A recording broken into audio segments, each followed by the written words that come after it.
everybody, nice to see you again. This is Ken from Reverend Guitars, and I am hanging out in beautiful Colorado with Wildwood Guitars, and I brought with me Mr. Rick Vito, everyone. We just wanted to take a few minutes and discuss with Rick how he actually started working with Reverend Guitars. How many years has it been? Let's see. I think it's probably about 12 years now. And when you started working with Reverend, you started working with Joe Naylor, obviously. Yeah. Mm-hmm. What was it that led you to work with Joe right out of the gate? Actually, a friend of ours, a mutual friend, guitarist whom I'd known from my early days in California, early 70s, named good old, what's his name? Jeff Ross. Sorry, Jeff. Jeff Ross, incredible guitar player. And Jeff had a Reverend, and I was over at his house one day and pulled the thing out, and I said, wow, this is great. You know, I loved the way it played. It was so lightweight and had the lipstick style pickups, which wasn't really my thing, but I had owned a Dan Electro in the past, and this had taken it well beyond Dan Electro.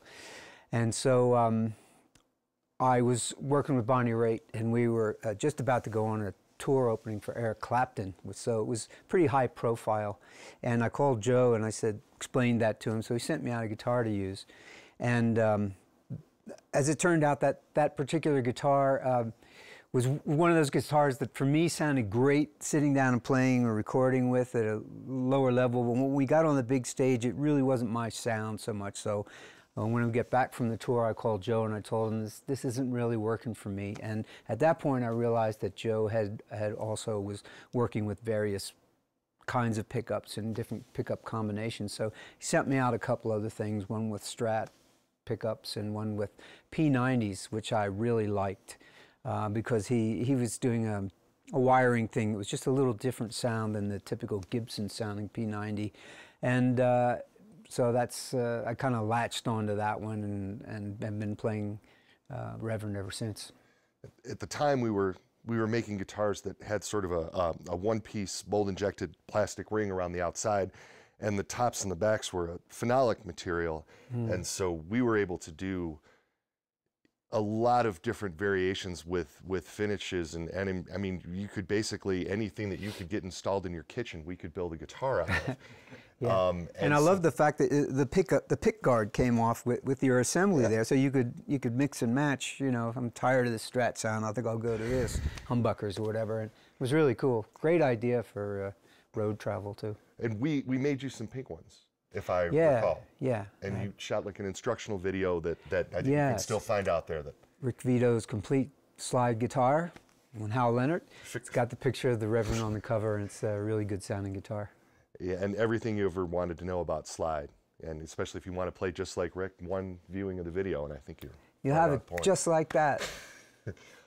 So that led to us then, you and Joe working together to design a signature model for you in 2004.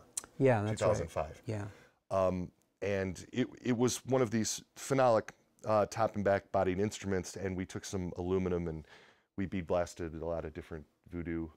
Yeah, one of my solo records called Lucky Devils, I had been wearing this coat. It was with the lightning bolts? Yeah, I had hand painted a coat with all these crazy images on them. You know, my skulls and planets and stars and palm trees, just anything that came to mind. It came out really, really good, and Joe really liked that coat. So I said, why don't we take some of the images from the coat and I'll sandblast them onto you know, the face of this guitar on aluminum, and add a few things of my own, you know. And so we put an image of like a voodoo doll, Mojo doll on the back, and it said "Play Well" on it. It's a really cool guitar as it turned out. Yeah, and that's guitars on the cover of Rattlesnake Shape, right? Yes, yeah. That's right. That was a subsequent CD that came out after that.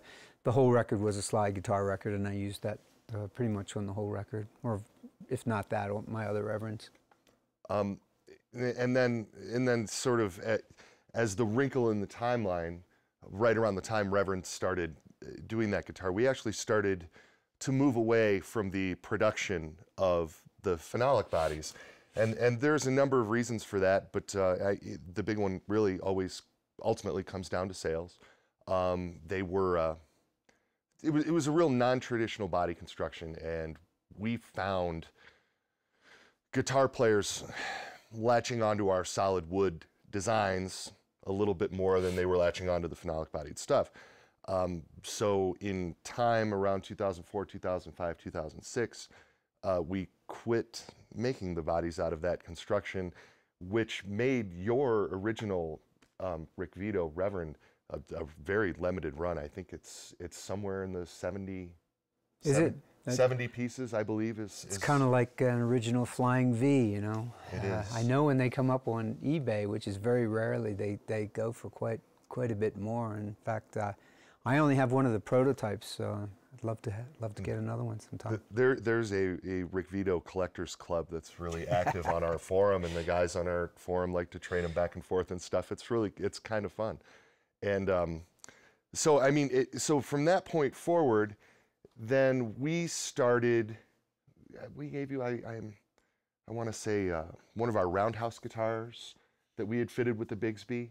That would be your silver guitar, yeah, with silver sparkle guitar with the Revtron pickups in it, and a few other things. Jetstream with 2 P90s and a couple other things, and with the necks on the bolt-ons being the same necks that we've been using in production all along, and the pickups being the same pickups, it was kind of an easy transition, I think, for a lot of players, including you, to sort of pick up our current production guitars and be like, oh yeah, I like this too, you know.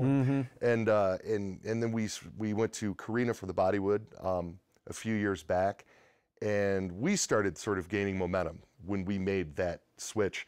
And so one of the things that we wanted to do was, talk to Rick about getting back involved as a signature artist, and have you sort of think about what you would want to do.